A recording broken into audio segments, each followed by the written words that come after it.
بسم الله الرحمن الرحیم. سلام احترام خدمت دوستان گرامی.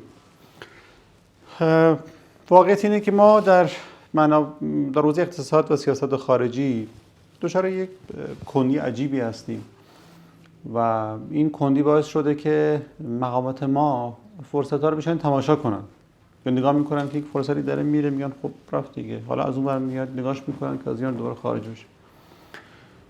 کشورهایی که در همکاری با ایران مزیت دارن خودشون دست به کار میشن که منابع مشترک برای همکاری تعریف کنن که منافعی به دست بیاد. اگرچه طرف ایرانی کندی و تماشاگر بودن داشته باشه، یعنی هیچ کاری نخواد بکنه. به طور مشخص در مورد کجا میخوایم صحبت بکنیم؟ در مورد روسیه و این توافقی که اتفاقی که افتاد که یک هواپیمای فکر کنم ایرباس رو فرستادن ایران برای اینکه اوورهال بشه و تعمیر بشه. خب روسیه خودش دیگه جزو بزرگان هواپیمای دنیاست، یعنی روسیه و آمریکا اصل کاری هستن و در حوزه داینامیک و اینا اصلا روسیه حرف اول رو میزنه. در حوزه موتورهای موشکی و اینا که اصلا سبک خاص خودش رو داره. میگم چه جوریه که میان هواپیما ایران میفرسته؟ نگاه سادهش اینه که مثلا میگم این خب ایران هزینه‌اش بهتره، مثلا خب ممکنه اینم باشه، ولی فکر میکنم موضوع فراتر از اینه. ببینید ما در نظام آینده با چین و روسیه منافع راهبردی خیلی کلانی داریم که بخوایم در این دنیایی که در چند قطبی میشه و روندش هم شروع شده در واقع وسط این اتفاقیم. وسط نه که مثلا 50%ش طی شده باشه، این کار شروع شد. منافع مشترک داریم و طبیعتاً باید کارهای مشترک هم تعریف کنیم. اما از طرف دولت ایران و نهادهای اقتصادی ایرانی، بخش خصوصی ایران، هر آنچه که به این سرزمین مربوط میشه شما کنشگری نمیبینید. مثلا برن تو بازار روسیه بچرخن، گزینه همکاری پیدا بکنن، فرموله بکنن، پیشنهاد بدن و برن نهایی کنن انجام بدن. از این چیزا تقریبا شما نمیبینید. یکی بیاد مثلا دلمه بفرسته، خیار بفرسته که نشد کار راهبردی اقتصادی.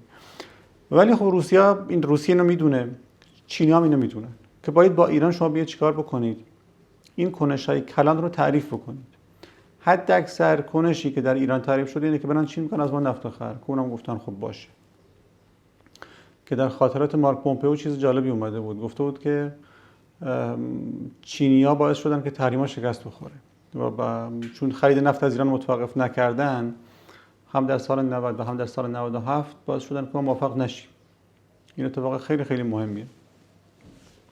حالا روس‌ها چیکار کردن؟ روس‌ها اومدن گفتن خب کارا رو توسعه بدیم.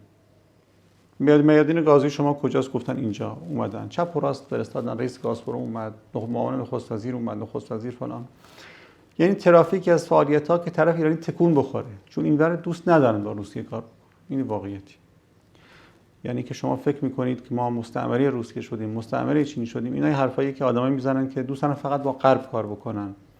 نه از غرب امتیاز بگیرن، به غرب امتیاز بدن ولی باش کار بکنن. استعمار که تموم نشده که ذهن استعماری بدتر از خود استعمار. یعنی شما موقعی که اروپا خودش دیگه توانی هم نداره، شما فکر کنید نتوان داره، که به خدا من مهم نیستم، میگیم نه تو مهم هستی. مگه میشه مهم نباشی؟ شما فرنگی، ما میرفتیم فرنگ خیلی خوشحال بودیم. میایم با قرارداد سعدآباد امضا میکنیم، پاریس امضا میکنیم، ترویکای اروپا رو راه میدیم. اصلا شما از اروپا به عنوان یک کل سیاست خارجی تا چیزی شنیدید که در فلان جای دنیا وارد بشه کاری بکنه؟ هیچی وجود نداره، چون اصلا موضوعیت نداره اروپا. ولی در ایران نه، همچنان دارن باش کار میکنن. روسا چیکار کردن؟ گفتن خب اینا این کارو بلده، آقا من اینو تو برام انجام بده که این مراودات اقتصادی شکل بگیره و این مزیت‌ها اتفاق بیفته. از نظر کارکردگرایی منافع به هم دیگه پیوند بخوره، تصریح بشه. این کاری که روسا دارن میکنن. راهان در رشت آستارا، آقا بیاید انجام بدید. برای خودتون خوبه، کریدور این دیگه. قطار میاد، بار میاد، فلان میاد، خب پول میگیرید. میگه نه ما نمیخوایم. گفت من انجام میدم، آقا بیام انجام بدید. ما پول نداریم که. آقا تامین‌مالیش من انجام میدم. بذارید من فقط انجام بدم، این که درستش کنید. این کریدورها فعال بشه. نمیخواین این کارو بکن. یعنی اراده کار کردن با شرق نیست، دوست ندارن کار بکنن. خیلی از شما فکر میکنید که روس‌ها در جریان ساخت نیروگاه اتمی بوشهر کم کاری کردن، سالها طولش دادن، سر ما رو کلاه گذاشتن. ولی اینجوری نیست. این ظاهر قصه است و همون کسایی میگن که میخوان با فرنگ کار کنن. زمانی که دستمزد دانشمندای روس شده بود $300. دهه 90 خب واقعا سقوط کردن دیگه. مثل ما الان دیدیم دستمزدمون شده $300، اونم اینجوری شده بود. حقوق اینا رو نمیدادن. خب شما به دانشمند طرف فیزیکدانه حقوقشو ندید، چجوری میخواد کار بکنه؟ یا چیکار میکردن؟ شایعه میکردن که دانشمندای روسی که ایران هستن حق حجاب میخوان، اونه که خانم. کسی که فیزیکدان باشه لنگ حجاب و چه میگن اهل فشن و مد که نیست، مانکن که نیست، با فیزیکدانه. حق حجاب دیگه چیه؟ اصلا مگه چند نفر هستن فیزیکدانا بیان؟ گفتن $300 دیگه چیه که کله پاچه چی باشه؟ خب اونم کار پیش نمیرفت. توی پروژه آزادراه شمال چینی‌ها بودن، پولشون رو نمیدادن. پول چینی‌ها رو نمیدادن، خب کارم انجام نمیشد دیگه. بعد میگفتن چینی‌ها کار نمیکنن. حالا چین در کل دنیا کار میکنه، بیجا میرسه کار نمیکنه. از این گزاره ما خیلی داریم. حالا اونا شروع کردن، حالا ظاهرا فضای داخل ما رو شناختن، دیدن که چه مسئولین نازنینی داریم، خودشون دارن کار تعریف میکنن. این هاپی ما رو اورهال کن که تو داخلم چه میدونم تبلیغات کنیم ما چقدر خفنیم، ولی این پیوند اقتصادی اتفاق بیفته. شما اگر نهادی دامی از روسیه می آوردید، هم تقریبا شاید 5% تا 10% ارزانتر بود، همین که طبیعی بود. ولی میرفتن از آمریکای جنوبی نهادی دامی تاریخته می آوردن، گرانتر هم میشد. فقط برای اینکه با روسیه کار نکنن. ولی دنیا اینجوری فکر نمیکنه، مزیت‌ها رو نگاه میکنه. نهادی دامی کجا ارزان‌تره؟ روسیه، بریم روسیه. کریدورها کجا خوبه؟ ایران، بریم ایران. مزیت‌ها رو میذارن روی میز کار میکنن.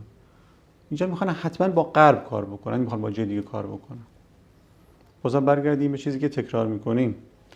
اگر کسی فکر میکنه که تمرکز سیاست خارجی ما در شرقه، بره به تعداد سفارتخانه‌ها در اروپا نگاه بکنه.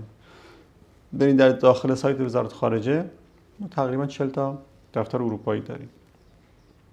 کلاً 4 میلیارد با اروپا مراوده نداره. ولی 40 تا دفتر اروپایی داریم. چند نفر رایزن در چین داریم، چند نفر در روسیه داریم. هیچ. اصلا آدمایی که بیکار میشن میفرستن روسیه. شنیدم این وزیره که عوض شد که خودش مصیبتی بود تو وزارت کشاورزی، میخوان بفرستن روسیه. اینی که واقعا دهنکجی و توهینه. سفیر فعلی که اصلا به چه پیغمبریه؟ سفیر دوره روحانی که اونو دیگه داشته باشه. حالا هم این یه آدم در تراز جمهوری اسلامی به روسیه نمیخوان بفرستن. چین هم که اصلا سفیر نداشتن. یعنی تحریما برگشته بود. فقط چین از ایران نفت می‌خرید، اون سفیر نمی‌فرستاد. اینجور تلاشی که روسیه و چین انجام میدن، میگه تو رو خدا برای خودت یه کاری بکن حداقل. اونا نه که دلسوز کسی باشن، منافع خودشونه، طبیعی هم هست. ایران اگر این کنشگری رو انجام بده برای اونا خوبه، ولی برای ایران هم خوبه دیگه. برد یعنی چی؟ یعنی همین دقیقا. ولی نه، اینجا اصلا وایسارن در تماشا میکنه. رئیس جمهور ما بعد از 2 سال هنوز آمریکای جنوبی نرفته. میگه واقعا چیز عجایبه. تازه دولتی که میگه من تحولگرام، این دولت قبلی چی بود که هرگز هم نرفت. روحانی هرگز آمریکای جنوبی نرفت. ظریف فکر کنم بعد از 5-6 سال پا شد رفت. موقعی که دیگه همه جا ریچ که راش نمیداد، هواپیماشون بنزین نمیدادن تو اروپا، حالا پا شد رفت آمریکای جنوبی. این سیاست خارجی نیست. این یه چیزی یک جور ابتذاله اصلا. شما بگید این سیاست خارجی هدفمند سیاستگزاران است؟ نه. یه چیزی که باری بر جهتیه که متاسفانه منافع ملی رو حداکثر نمیکنه. باید مطالبه جدی داشت از مسئولین که منافع ملی رو بشناسن، هدفگیری کنن و انجام بدن. ولی خب فرصت از دست میره و همین ذره ذره اقداماتی که با هم جمع میشن و یک کشور رو میسازن، ثروت ملیشو میسازن، رفاه مردمش رو میسازن. غیر از این نگاه بکنیم بخوایم فرنگ بریم، خب باید پول خرج کنید دیگه. از دوره ناصرالدین شاه تا الان میرن فرنگ پول خرج میکنن. یعنی از فرنگ چیزی میبره نیومده، از این ور بیشتر به اون ور رفته. حالا از شرق میخواد چیزی بیاد، یه دمانه شد. خیلی متشکرم، خدا نگهدار.